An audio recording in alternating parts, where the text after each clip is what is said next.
तो अपने बारे में इतना विचार करो कि हमारा ये जन्म बार बार नहीं होना है। ऐसा नहीं है कि हर जन्म का तुम रजिस्ट्री करा के लाए हो, हर जन्म का तुम्हें लिख के लाए हो कि अब हर जन्म में मनुष्य पर्याय मिलेगी। 84 लाख योनियों में भटक भटक कर कहीं जाकर हमें मनुष्य पर्याय मिली है। दुर्लभ लई जो चिंतामणि तो पर्याय लई तिरस तड़ी। आप विचार करके रखना, तिरस की पर्याय को पाना भी दुर्लभ है, तो मनुष्य पर्याय तो कितनी दुर्लभ होगी। और ख्याल करो, संसार में, हर संसार में जो आया है ना, उसे जाना तो ही है। शायद एचएल वाले शाश्वत रहने वाले हो, कोई है शाश्वत वाला यहां पर? आप भी जाओगे, हम भी जाएंगे, लेकिन हमारे जाने के साथ साथ, आपके जाने के साथ साथ कुछ संस्कारों को हमें लेकर जाना है और कुछ अच्छे संस्कारों को देकर जाना है, जिससे लोग याद रख सके। इस संसार में किसी को कुछ मिलता है, किसी को कुछ मिलता है, किसी को बहुत कुछ मिलता है, लेकिन संसार में सब कुछ किसी को नहीं मिलता। आप विचार करके रखना, इस संसार में किसी को कुछ मिलता है, किसी को कुछ मिलता है, किसी को बहुत कुछ मिलता है, लेकिन सब कुछ किसी को नहीं मिलता है। अब आपको कुछ मिला, कुछ मिला, बहुत कुछ मिला या सब कुछ मिला? पहले समझ लो ये कुछ का क्या है। अगर तुम्हारा शरीर स्वस्थ है तो समझ लेना संसार में तुम्हें कुछ मिला है। अगर तुम निरोगी हो तो समझ लेना संसार में तुम्हें कुछ मिला है।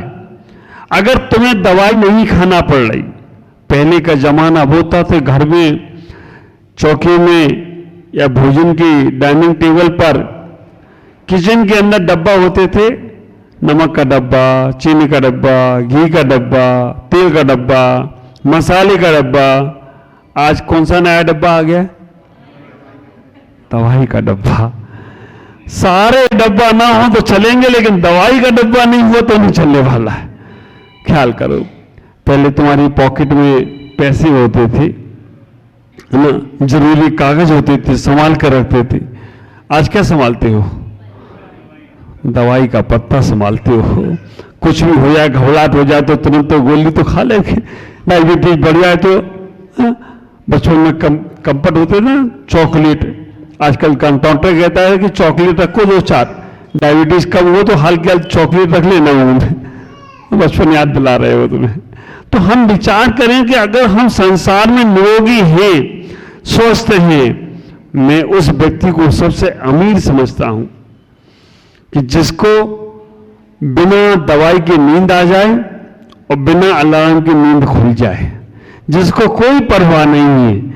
और आप विचार करके रखना, वो व्यक्ति सबसे ज्यादा सुखी है, सबसे ज्यादा अमीर है, जिसको दवाइयों का सेवन नहीं करना पड़ रहा है। आप सोचते हो कि महाराज उम्र के हिसाब से तो खाना ही पड़ती है। नहीं, आपने अपने आप को ऐसा ढाल दिया। पहले के लोग सारे काम अपने आप करते थे, निरोगी रहते थे, सारे के सारे काम अपने आप करते थे, एक्सरसाइज करते थे, योगा करते थे, अपने शरीर को स्वस्थ रखने के लिए मॉर्निंग वॉक करते थे, घूमने जाते थे। अरे हमें तो आश्चर्य लगता है, पहले के लोग अपना पेट शुद्धि करने के लिए भी गांव के बाहर जाते थे। हाँ, पहले के जमाना ये था, घर में खाते थे और बाहर जाते थे। आजकल क्या हो रहा है? समझते हो आप लोग? बाहर खाते हो और घर में जाते हो, तो बीमारी तो तुम घर में रखे हो, थोक में रखे हो। कहां से शुद्धि का वातावरण बनेगा? कहां से? हमारे यहां जिनागम में मूलाचार में लिखा है कि जहां पर टॉयलेट आदि हो वहां से 100 हाथ दूर, 100 हाथ दूर साधु को शुद्धि के लिए जाना चाहिए। 50 हाथ दूर आदमी को साधु को जाना चाहिए। और आप विचार करके रखना, आजकल जगह इतनी कम हो गई कि 100 हाथ तो छोड़ो, 10 हाथ में ही। और आजकल तो कमरों में अटैच हो गया, 1 हाथ की दूरी भी नहीं है, इंतजार ही नहीं है आदमी को। ख्याल करके रखो, आजकल कब घर में कमरे कम, लैट्रिन बाथरूम ज्यादा, क्योंकि कौन खड़ा रहेगा थोड़ी देर तक। और आदमी इतना इतना इतना बेईमान हो गया, उसके अंदर भी ले जाता है मोबाइल। पता नहीं यार क्या करने जा रहा है वहां पर, मोबाइल ले जाए उसमें लगा रहेगा। अब जब तक तुम्हारा दिमाग उसमें लगा है तब तक पेट भी कहता मैं भी आराम से बैठा, मैं सिद्धि करने वाला नहीं, तुम उसमें लगे रहो, मैं भी अपने काम में। और जब तुम्हें लगता है बहुत टाइम हो गया तो मोबाइल रखते हो, तब वो जाके पेट शुद्धि होती है और दिमाग खराब हो रहा है तुम्हारा। और उसके अंदर जाकर अखबार ले जाते हैं, मैगजीन ले जाते हैं, और ऐसे ऐसे स्टैंडर्ड बना रखे हैं। उसके अंदर ये पंखा चल रहा है, ये घर में गया, बड़ा अच्छा घर था, टीवी भी उसमें लगी थी, न्यूज होगा था कहीं और न्यूज सुनने को मिलता नहीं, इसी में सुनता हूं। तो जितने तुम लग्जरी हो रहे हो उतना तुम्हारा जीवन खराब हो रहा है। सबसे पहले प्रयास करो। देखो आयुर्वेदिक ग्रंथों में भी लिखा है, पहला सुख निरोगी काया, दूसरा सुख घर में माया, तीसरा सुख सुलक्षणा नारी, और चौथा सुख पुत्र आज्ञाकारी। अब ये 4 सुख मिले आपको। पहला सुख निरोगी काया, हमें अपने आप को स्वस्थ रखने के लिए कितना प्रयास करना है। और आचार्य ने कह दिया, शरीर माध्यम खलु धर्म साधनम। अगर तुम्हारा शरीर स्वस्थ नहीं है तो मंदिर में मन लगने वाला नहीं है, स्वाध्याय में मन लगने वाला नहीं है, आप बीमारी बने रहोगे। आप ख्याल करके रखना, हम भगवान को उठकर बैठकर नमस्ते नहीं कर पाते। क्यों? कि उन्हें हमारे कमर में दर्द, कहीं घुटने में दर्द। अब आजकल तो जमाना ये हो गया, आदमी आता है, ये क्यों हुआ? पहले से अगर हम बचपन से ही अगर उठकर बैठकर नमस्ते कर रहे होते भगवान को, तो कम से कम हमारे कमर दर्द और घुटने के दर्द नहीं होते। अब नहीं हो पाता है। क्यों? कपड़े हमारे चुस्त हो गए, घर से निकला सूट पहनकर, टीप टॉप और खूब तनकर, घर से निकला सूट पहनकर टीप टॉप और खूब तनकर, नमन की बेला जब आई तो प्रभु से बोला यूं हंसकर, ओ प्रभु माय गॉड सेवा में स्टूडेंट, चुस्त है मेरी पैंट, तन कपड़ों से जान है, इसलिए प्रभु अटेंशन में परिणाम है, इसलिए प्रभु अटेंशन में परिणाम है, इसलिए प्रभु। अब ऐसा टाइट पैंट पहन के आएगा भगवान के पास, और खतरा एक और है, वो टाइट पैंट पहन के झोंका, आप समझते हो कुछ भी हो सकता है, तो नहीं झुकता, वो कहता खड़े करेगा, लो भैया चलो। आश्चर्य तब लगता है, लड़के युवा करे तो चलो चल भी जाए भाई, टाइट पैंट है। आजकल इधर भी ये तो सब अच्छे हैं, आजकल बच्चियां भी पैंट पहन के आती है। और आप विचार करके रखना, अभी मैं तिरुपति से होके आ रहा हूं, कोड ड्रेस कोड है तिरुपति अंदर जाने का। आप बिना ड्रेस कोड के अंदर नहीं जा सकते, बिना सलवार सूट पहने बच्चे बच्चियां महिलाएं सब ढांक कर जाएंगी। आप विचार करके रखना, पुरुष वर्ग के लिए लाइन 1, लाइन 2, लाइन 3, लाइन 1 में जाना है धोती बटा पहने तब जाना पड़ेगा आपको, लाइन 2 में जाना है तो बिल्कुल सिंपल सादा कपड़े, और लाइन 3 में ख्याल करो आम पब्लिक जा सकती है, लेकिन कपड़े कोड कपड़ा है उनका, ड्रेस कोड है। और आजकल अपने मंदिरों में तो पता नहीं क्या है, वैसे तो यहां पे अभी सब अच्छे दिख रहे हैं। और आश्चर्य तो लगता है, पहले जो हम बचपन में थे, कभी सड़कने सरकते थे, पत्थर की सड़कने, कभी ऐसे, तो पेंट फट जाता था किसी से, तो इतनी शर्म आती थी यार, पेंट फट गया, तो जो शर्ट अंदर घुसते थे वो बाहर निकाल लेते थे, और कोई देखे नहीं तो ऐसे झुक झुक के चले जाते थे। अब घर गए, माँ ने देखा पेंट फटा हुआ है, तो उसने एक ठिकरा लगाया कि रोज फाड़ के आता है, ठिकरा लगा देते थे। और ठिकरा लगा हुआ पेंट पहनना ऐसा लगता था यार क्या किया जाए। और आज क्या हो गया, ठिकरा लगा पेंट स्टैंडर्ड बन गया, इधर से फटा उधर से फटा, कंघी फटा। और ये पेंट वालों ने भी क्या किया, ठिकरा लगाया और उसमें एक दिल बना दिया और इसे तीर लगा दिया और लिख दिया इलू इलू। अब आदमी की बुद्धि कहां गई, स्टैंडर्ड हो गया, पैसे ज्यादा लगते हैं उसके। सिंपल कपड़ा लो तो पैसा कम, फटा हुआ कपड़ा लो तो ज्यादा पैसा लगता है। भिखारी को दे देते थे फटे हुए, पर आजकल स्टैंडर्ड भिखारी, इधर से फटा वहां से फटा। तो आप विचार करना, ये सारा का सारा जो हम कर रहे हैं ये पाश्चात्य संस्कृति है। हमें अपने जीवन में सबसे पहले अपने कार्य खुद करना चाहिए। सुबह से उठकर हमें मेडिटेशन करना चाहिए, ध्यान करना चाहिए। अभी पीछे कल हम ज्ञानोदय में थे, आप विचार करो, जब मैंने ध्यान की बात की तो वो सब पीछे ही पड़ गए कि माँ जी आप अभ्यास तो कराओ एक बार। हमें कहीं बाहर का ध्यान नहीं करना है, केवल अपने स्वास्थ्य का, अपने श्वास और श्वास पर ध्यान करना है। श्वास तो आपके पास है ना, आप श्वास जो ले रहे हो है आपके पास, कोई गिरवी तो नहीं रखी, कोई कर्जे पे तो नहीं लाई, आपकी खुद की है। और लेने से कोई पैसा देना पड़ता है किसी को, पर वो श्वास लेना कैसे, ये तो तुम्हें सीखना चाहिए। बच्चे को मां खाना पीना सिखाती है, नहीं तो बच्चा कुछ भी कर सकता है। तो श्वास लेना कैसे है, आपको श्वास लेना नहीं आता। आप श्वास लेते हो तो पेट अंदर चला जाता है, श्वास छोड़ते हो तो पेट बाहर आ जाता है। गुब्बारे में हवा भरो तो गुब्बारा फूलेगा, और गुब्बारे से हवा निकालो तो गुब्बारा अंदर जाएगा, फिर पिचकेगा।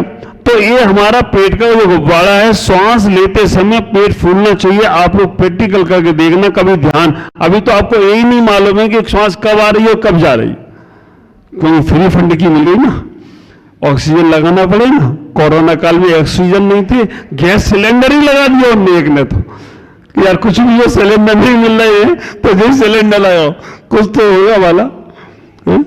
अब कोरोना काल में तो ऐसे ऐसे लोग मिले, दारू नहीं मिली तो सैनिटाइजर ही पी गया, उसने कुछ तो होगा। ऐसे ऐसे लोग थे कोरोना काल में कि उन्होंने कुछ भी किया। तो आप विचार करना, अभी आपको ये श्वास जो मिली है आप इसकी कीमत नहीं कर रहे हो, और जब तक इसकी कीमत नहीं करोगे तब तक आप अपने जीवन को धो रहे हो, बोझ बने हुए हो। अपनी श्वासों को रोज सुबह उठकर 5 मिनट दीर्घ श्वास लो और छोड़ो। कोई भगवान का ध्यान नहीं कर, केवल श्वासों को, और उन्हें धन्यवाद दो कि तुम्हारी वजह से मैं जी रहा हूं, तुम्हारी वजह से मुझे ऊर्जा मिल रही है। सुबह रोज भगवान को धन्यवाद दो, आज भगवान तुमने मुझे सुबह का सूर्य दिखाया है, ये तुम्हारी ही कृपा है। बस ये मेरे छोटे छोटे हाथ किसी को गिराने के काम में न आए, ये किसी गिरते को उठाने के काम में आए। ये मेरा मन किसी के बारे में गलत ना सोचे, अच्छा सोचने के काम में आए। ये मेरे मुख से किसी की निंदा नहीं हो, इससे प्रशंसा ही हो। ये मेरे पेट में अवश्य वस्तु ना जाए।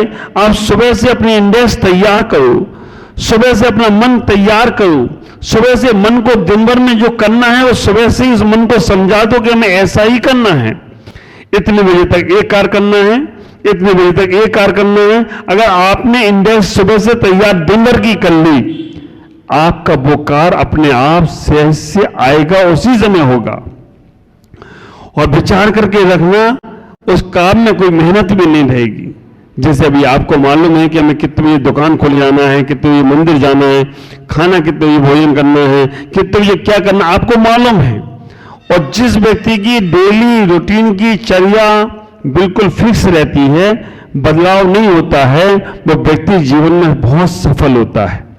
और जिसका ना उठने का टाइम, ना सोने का टाइम, ना खाने का टाइम, ना पहनने का टाइम, ना किसी से बात करने का टाइम, जब जो आया मन में वो कर लिया, वो व्यक्ति बीमार ही है और बीमार ही रहेगा। तन का बीमार भले ना हो, लेकिन मन का बीमार है, क्योंकि मन पे कंट्रोल नहीं है। आप विचार करके रखना, हमारे ज्योतिष ग्रंथों में लिखा है, ज्योतिष का प्रभाव उसके ऊपर ही पड़ता है जो अपनी ज्योतिष का प्रभाव अगर अपने को डालना है। अगर अस्त व्यस्त जीवन को सिस्टम से सेट कर लो, हमें इतने बजे उठना है, इतने बजे हमें ये करना है, आपकी डेली रूटीन की चर्या फिक्स हो जाए, ऑटोमेटिक आपके साथ वैसा ही घटित होगा जैसा आप चाहते हो। जैसा आप अपने जीवन में चाह रहे हो वैसा ही होता जाएगा। और अगर आपको ये नहीं मालूम है कि हमें कब उठना है, नीतिकारों ने भी कह दिया कि सुबह जो 4 से 5 के बीच में उठता है वो व्यक्ति देवता के समान होता है। जो सुबह 4 बजे से 5 बजे के बीच में उठता है वो देवता के समान होता है। 5 बजे से 6 बजे के बीच में उठता है वो व्यक्ति मनुष्य के समान होता है, और 6 से 7 के बीच में उठने वाला जानवर, और 7 से 8 के बीच में उठने वाला राक्षस, और 8 बजे के बाद उठने वाला महाराक्षस। कितने बजे उठते हो तुम लोग? हाँ, अगर तुम्हारे घर में कोई जानवर और राक्षस हो तो उससे कहना मत जानवर जी उठिए, राक्षस जी उठिए। 4 से 5 के वाला देव होता है, 5 से 6 वाला इंसान होता है, 6 से 7 वाला जानवर होता है, और 7 से 8 बजे वाला राक्षस। ये जानवर और राक्षस तुम्हें भारतीय संस्कृति ने नहीं बनाया, पाश्चात्य संस्कृति ने बनाया। भारतीय संस्कृति ने तो देवताओं का वास किया तुम्हारे अंदर, लेकिन पाश्चात्य संस्कृति ने क्या किया? तुम्हें मोबाइल दे दिया। अब बेटा रात भर चलाओ और सुबह जब सोने जागने का समय तब सो जाओ। अमेरिका वालों ने क्या किया कि तुम दिन भर सो, और जब हम जागेंगे तब तुम्हें रात को जगाएंगे। उल्लू बना दिया तुमने। तुम उनकी संस्कृति के कारण से अपने जीवन को खराब कर। तो विचार करके रखना। अब एक युवा तो मेरे पास ऐसा आया, बोला महाराज 4 से 5 के बीच में उठने वाला देवता, 5 से 6 बजे के बीच में उठने वाला मनुष्य, 6 से 7 वाला जानवर, 8 से 8 वाला राक्षस, और उसके बाद महाराक्षस। कोई अगर 3 बजे उठ जाए तो क्या होगा? दिमाग तो दिमाग। मैंने कहा या तो संत होगा, या भूत होगा, या चोर होगा। इंसान तो उठेगा नहीं। संत होगा तो साधना नहीं बैठ जाएगा, भूत होगा तो भटकेगा, और चोर चिक्का होगा तो देखेगा कि कहां हाथ मिले वहां से माल चुरा और भागे। ख्याल करो, अपने जीवन में पहला सुखभोग्य आया, हम अपने काम खुद करें। जब तक हम दूसरों पर डिपेंड रहेंगे ना, ये कहावत आती है ना, बिना मरे स्वर्ग नहीं मिलता है। ख्याल करो, दूसरा भोजन करे और तुम्हारा पेट भर जाए, शायद एचएल में ऐसा होता हो, नहीं होता है।